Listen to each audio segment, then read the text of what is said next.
جی السلام علی من اتبع الہدی. السلام علینا وعلی عباد اللہ الصالحین ولعنت اللہ علی اعدائنا. امیر حمزہ عرض کر رہا ہوں گجرانوالہ پاکستان سے. اہل حدیث مسلک سے تعلق ہے میرا، اور میں نے آپ کی وہ گفتگو سماعت فرمائی ہے جو مولانا صاحب سے آپ نے کی ہے، جو سب سے پہلے جنہوں نے سب سے زیادہ ٹائم لیا آپ سے. جی سر. تو اس حوالے سے آپ کا جو نقطہ نظر جو ہے وہ خلافت ثلاثہ کے بارے میں کیا ہے؟ بالکل باطل ہے. بالکل باطل ہے. جس طرح لات و عزا باطل ہیں، جس طرح فرعون و نمرود باطل ہیں. انا للہ و انا الیہ راجعون، انا للہ و انا الیہ راجعون. انا للہ و انا آپ اس پر مباہلہ کرنے کے لیے تیار ہیں میرے سے؟ پہلے استدلال کرو، احتجاج کرو، پھر مباہلہ تو ہر ایک سے تو نہیں ہوتا. اگر آپ کوئی بڑے عالم دین ہے پہلے مناظرہ کرو نا. دیکھو میں اللہ میری بات سنیں اللہ یعنی صاحب، میری بات پہلے اپنے بڑے عالم کو لے کے آؤ. آپ کا بڑا عالم رسول پاک صلی اللہ علیہ وسلم نے جی مباہلہ کیا تھا نا. پہلے نصارہ سے بڑے احتجاجات کیا تھا، وہاں پہ بڑے مناظرے ہوئے تھے. فمن حاجک فیہ من بعد ما جاءک من العلم، پہلے احتجاج ہوا تھا. حاجک فیہ من بعد ما جاءک من العلم، کئی دنوں تک احتجاج بھائی بات سنو. احتجاج سے مراد استدلال ہوتا ہے. حجت لانے کو بولتے ہیں. حجت لانے کو پہلے استدلال ہوا تھا کہ عیسی ابن مریم اللہ نہیں ہے، اللہ کے بیٹے نہیں ہیں. پھر وہ نہیں مانے. پھر جب کوئی بات کرنے کا فائدہ ہی نہیں رہا، پھر کہا مباہلہ کرو نا. ابھی تو ہم استدلال کے مطلب کر رہے ہیں. آپ اپنے آپ سے بڑا جو بڑا عالم ہوگا اس کو لے کے آئیں. ابھی کوئی بھی کالر یہاں پہ کال کر میرے سے مباہلہ کرو. نہ شکل پتہ، نہ نام پتہ، کچھ بھی نہیں ہے. میرے سے مباہلہ کرو. اس طرح تو نہیں ہوتا بھائی. اب سن لیں میری بات. جی اب گزارش یہ ہے کہ جو اہل سنت کے مکاتب فکر ہیں وہ آپ سے گفتگو کر رہے ہیں نا، وہ آپ کے اوپر حجت قائم کر رہے ہیں، لیکن آپ نہیں، آپ اپنی ہٹ درمی پر قائم ہیں. تو پھر آئیں مباہلہ شرعی کر لیتے ہیں. آپ بدوا کریں میرے حق میں. میں بھی آپ کے جو شخص آپ کا بڑا آدمی ہوگا میرے بھائی اس کو لے کے آئے نا. آپ یہ تو نہیں کر سکتے کہ آپ ہمارے علماء آپ کے ساتھ مناظرہ جی کرتے ہیں. کون سا عالم آپ کے پاس کر رہے ہیں وہ جی. آپ پہلے عالم کو لے کے آئیں، وہ عالم کو کہہ دیں. مباہلہ اسی سے ہوگا جس سے مناظرہ ہوگا نا، جس سے مناظرہ احتجاج ہوگا. مناظرہ تو مباہلہ تو اسی سے ہوگا.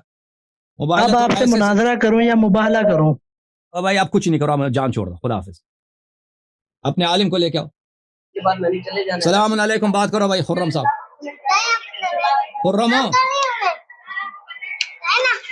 خرم خرم چلا گیا بھائی.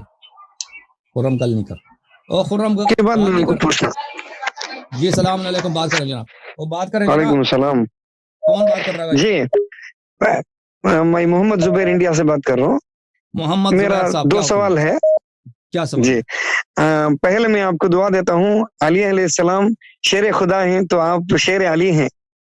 میں نوکر ہوں ان کا. اللہ آپ کا علم میں اور ترقی عطا کرے. میرا سوال یہ ہے کہ ابو بکر تو غلط ہیں، آپ کے تقریر سے ہم کلیئر کٹ سمجھ گئے ہیں. اب اللہ تعالیٰ سورہ توبہ میں آیت نمبر 40 میں کہہ رہا ہے ثانی اثنین اذ ہما فی الغار اذ یقول لصاحبہ ان اللہ لا تحزن ان اللہ معنا. اس کے بعد اللہ جو کہہ رہا ہے انزل اللہ سکینتہ علیہ. تو کیسے ابو بکر پر سکینت نازل ہوتی ہے اللہ کی طرف سے؟ یہ ایک سوال ہے. نہیں ہوتی نا. اگر وہ غلط ہے نا. غلط ہے ابو بکر پہ نازل نہیں ہوئی ہے. پوری آیت پڑھو. جی تو یہ جگہ علیہ انزل اللہ سکینتہ علیہ. آیا کیا کہہ رہا ہے؟ تو یہ جو سب پڑھو نا، بعد میں بھی پڑھو. نہیں یہ جگہ جو ہے یہ وہی جو ضمیر ہے وہ ابو بکر کی طرف ہی لوٹ رہا نا. کس نے بولا ہے؟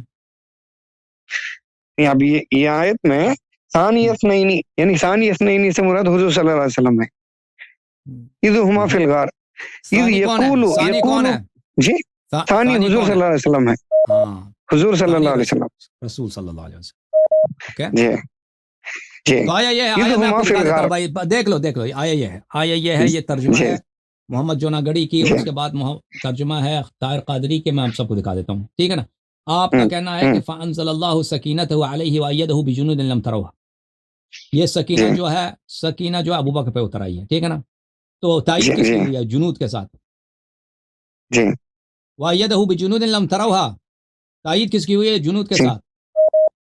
بات نہیں کر رہا جی اچھا میں تمہیں سمجھ نہیں آ رہی بات سنو نہیں سکینت کا سوال ہے دیکھیں اگر تم نے یہ ترجمہ ہے اگر تم نے نبی صلی اللہ علیہ وسلم کی مدد نہ کرو تو اللہ ہی ان کی مدد کی اس وقت جب انہیں کافروں نے دیس سے نکال دیا تھا دو میں سے دوسرا وہ اس حالت میں تھے کہ دو میں دوسرا تھے جب وہ دونوں غار میں تھے جب یہ اپنے ساتھی سے کہہ رہے تھے کہ غم نہ کر اللہ ہمارے ساتھ ہے ٹھیک ہے نا بس جناب باری نے اپنی طرف سے سکینہ اس پر نازل فرما کر ان لشکروں سے اس کی مدد کی جنہیں تم نے نہیں دیکھا ٹھیک ہے نا تو بات ہو رہی ہے کہ صحابہ یہ غزوہ تبوک کا واقعہ ہے غزوہ تبوک میں صحابہ جو ہے رسول پاک صلی اللہ علیہ وسلم کی حمایت نہیں کر رہے تھے اور رسول پاک صلی اللہ علیہ وسلم کہہ رہے تھے کہ یا ایھا الذین آمنوا ما لکم اذا قیل لکم انفروا فی الارض اثاقلتم الی الارض ارضیتم بالحیاۃ الدنیا من الآخرہ یہ ایمان والو کیا ہو گیا تجھے کہ رسول پاک صلی اللہ علیہ وسلم تمہیں جہاد کا حکم دیتے ہیں اور تم اپنی جگہ سے ہلتے نہیں ہو تو ابھی جو ہے صحابہ جو کیا کر رہے ہیں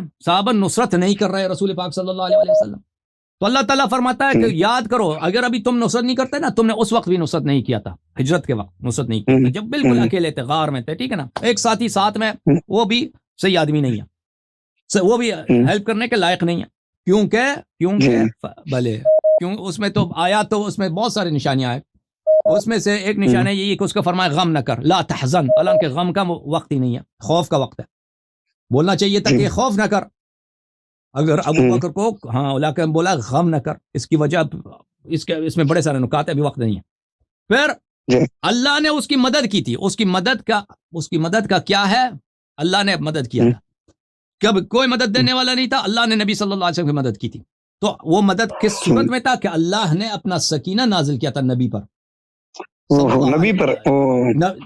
نازل فرمایا تھا اور انہی کو وہ ان لشکروں سے کہ جو تم نے نہیں دیکھا ہے اللہ تعالیٰ نے ان کی حمایت کی اب یہ ترجمہ دوسرا ترجمہ جو ہے اس کیا طارق قادری صاحب کی اگر تم نے ان کی یعنی رسول صلی اللہ علیہ وسلم کی غلبہ اسلام کی جدوجہد میں مدد نہ کرو گے تو کیا ہوا سو بے شک اللہ نے اس وقت بھی مدد سے نوازا تھا جب کافروں نے انہیں وطن مکہ سے نکال دیا تھا درآن حالانکہ وہ دو ہجرت کرنے والوں میں سے دوسرے تھے جبکہ دونوں رسول پاک صلی اللہ علیہ وسلم اور ابو بکر غار ثور میں تھے جب وہ اپنے ساتھی ابو بکر سے فرما رہے تھے غمزدہ نہ ہونا بے شک اللہ ہمارے ساتھ ہے پس اللہ نے ان پر اپنی تسکین نازل فرما دی اور انہیں فرشتوں کے ایسے لشکروں سے کے ذریعے قوت بخشی جنہیں تم نہ دیکھ سکے تو طارق قادری بھی صاحب یہی فرماتے ہیں کہ وہی شخص یہاں پہ دو فرد ہیں ایک ابو بکر ایک رسول صلی اللہ علیہ وسلم تو اللہ تعالیٰ نے کس کی مدد کی رسول صلی اللہ علیہ وسلم کس صورت میں ان پہ سکینہ نازل فرمایا اور ان ملائکہ کے لشکر بھیجے جو تم نے نہیں دیکھی تو وہی شخص جس کی ملائکہ نے نصرت کی ہے ملائکہ نے غیبی لشکروں نے تائید کی اسی پہ سکینہ نازل ہوا دوسرے پہ نازل نہیں ہوا عمر ابو بکر پہ سکینہ نازل ہی نہیں ہوا اب جو ہے آتے ہیں احمد رضا خان بریلوی کا ترجمہ اگر تم محبوب صلی اللہ علیہ وسلم کی مدد نہ کرو تو بے شک اللہ نے ان کی مدد فرمائی جب کافروں کی شرارت سے انہیں باہر تشریف لے جانا ہوا ٹھیک ہے نا صرف دو جان سے جب وہ دونوں غار میں تھے جب اپنے یار سے فرماتے تھے کہ غم نہ کا بے شک اللہ ہمارے ساتھ ہے ٹھیک ہے نا تو اللہ نے ان پر اپنا سکینہ اتارا اور انہیں ان فوجوں سے ان کی مدد کی جو تم نے نہیں دیکھی یہاں پہ سکینہ کس پہ نازل میں نے دکھایا نہیں آپ کو یہ احمد رضا خان کا ترجمہ ہے تو اللہ نے اس پر اپنا سکینہ اتارا اور ان فوجوں سے اس کی مدد کی جو تم نے نہ دیکھی تو سمجھ میں آیا نا تو یہ احمد رضا خان اچھی طرح سمجھ میں آ گیا اچھی طرح سمجھ میں اب ایک اور ایک سوال بخاری میں اب مزے کی بات سنو نا مزے کی بات یہ ہے کہ ابو بکر پہ پھر سکینہ نازل نہیں ہوا تو ابو بکر پہ کیوں سکینہ نازل نہیں ہوا دیکھیں ابو بکر پہ کیوں سکینہ نازل نہیں ہوا بات یہ ہے ابو بکر پہ سکینہ کیوں نازل نہیں ہوا اللہ تعالیٰ کے خزانے میں تو کوئی کمی نہیں ہے کمی بھائی نہیں ہے اللہ تعالیٰ کی رحمت میں کوئی کمی نہیں ہے ٹھیک ہے نا اور میں آپ کو قرآن مجید کی آیات دکھا دوں قرآن مجید میں جہاں پر بھی سکینہ نازل ہوا ہے اگر وہاں پہ کوئی مومن مسلمان رسول پاک صلی اللہ علیہ وسلم کے ساتھ ہے تو بھلے تو اللہ تعالیٰ کی جانب سے اس پر بھی سکینہ نازل ہوتا رہا ہے ملاحظہ فرمائیے یعنی علیہما کہنا تھا اگر نازل ہوا تھا تو علیہما کہتا تھا اللہ تو نہیں وہ تو واضح ہے کہ نازل نہیں ہوا دیکھو جی اسی سورہ توبہ میں غزوہ حنین کی بات ہو رہی ہے غزوہ حنین میں لق انزل الله سكينته على رسوله وعلى المؤمنين ماشاء اللہ وانزل جنودا لم تروها کہ اللہ تعالیٰ سکینہ صرف رسول پہ نازل نہیں کرتا، رسول صلی اللہ علیہ وسلم اگر اس کے ساتھ مؤمن بھی ہے نا تو ان پہ بھی نازل ہوتی ہے. تو یہاں پر اللہ تعالیٰ نے فرما دیا کہ مؤمنین پہ نازل ہوئی ہے. سورہ مبارکہ فتح میں فرمایا هو الذي انزل السکینۃ فی قلوب المؤمنین لیزدادوا ایمانا مع ایمانہم. اللہ وہی ہے جس نے مؤمنین کے دلوں میں سکینہ نازل فرمایا ہے تاکہ ان کی ایمان بڑھ جائے. ٹھیک ہے نا؟ جی جی جی. سورہ مبارکہ فتح میں فرمایا لقد رضی اللہ عن المؤمنین اذ یبایعونک تحت الشجرہ فعلم ما فی قلوبہم فانزل السکینۃ علیہم واثابہم فتحا قریبا. کہ بیعت رضوان میں جو لوگ مومن تھے، منافق ان کی بات نہیں ہو رہی، جو مومن نے بیعت کیا مومن پہ سکینہ بھی نازل ہوا. تو یہاں پتہ چلا غار میں ابو بکر پہ کیوں سکینہ نازل نہیں ہوا، حالانکہ اگر مومن ہوتا، ہاں مومن پہ تو ہمیشہ سکینہ نازل ہوتا اللہ کی جانب سے، تو ابو بکر پہ سکینہ کیوں نازل نہیں ہوا؟ تو یہی بات ہے کہ مومن نہیں تھا نا، مومن اگر ہوتا تھا تو اس پہ سکینہ نازل ہوتا تھا. Okay thank you sir. اب دوسرا سوال، ایک اور سوال. بخاری میں 3094 حدیث نمبر، اس میں آتا ہے کہ عمر نے کہا علی علیہ السلام اور عباس رضی اللہ عنہ سے، جانتے ہیں کہ حضور صلی اللہ علیہ وسلم نے فرمایا لانو رسو ما ترکنا صدقہ، یہ حدیث صحیح ہے. تو علی علیہ السلام نے کہا ہاں بلا، ہاں ہم اس حدیث کو مانتے ہیں، مگر ہم غنیمت کے طور پر باغ فتح کو پوچھتے ہیں، اس طرح حدیث میں ہے. تو شیعہ مذہب کے مطابق یہ حدیث گھڑی ہوئی ہے، ابو بکر اپنی طرف سے گھڑی ہے، یہ کہہ رہے ہیں آپ. تو بخاری میں اس طرح ہے نا، یہ اس کا حل. تو بخاری میں جھوٹ بہت ہے نا، بخاری میں جھوٹ بہت ہے. جی جی جی. کیونکہ یہ حدیث اگر صحیح ہے، اگر حدیث صحیح ہے تو فاطمہ تو زہرا سلام اللہ علیہا اللہ علیہا نے، ٹھیک ہے، اگر دیکھیں بات یہ ہے، اگر یہ حدیث صحیح ہے کہ اور امیر المومنین علیہ السلام کہتے ہیں یہ مال غنیمت تھا اور بغیر جنگ کے ہاتھ میں آئے تو رسول پاک صلی اللہ علیہ وسلم کی ذاتی ملکیت ہے. ٹھیک ہے نا، ذاتی ملکیت ہے کہ نہیں؟ تو اس لیے زہرا سلام اللہ علیہا کا، اسی لیے زہرا سلام اللہ علیہا کا حق بنتا ہے. اور اسی لیے یہ حدیث جو آپ نے سنا ہے یہ عمر کی حکومت کی بات ہے. عمر کی حکومت میں وہ آ کے کہتے ہیں کہ میراث دے دو زہرا سلام اللہ علیہا کا. تو اگر وہ اس حدیث کو صحیح مانتے ہیں تو ابھی وجہ کیا ہے؟ ٹھیک ہے نا، وہ کیوں میراث طلب کرنا ہے؟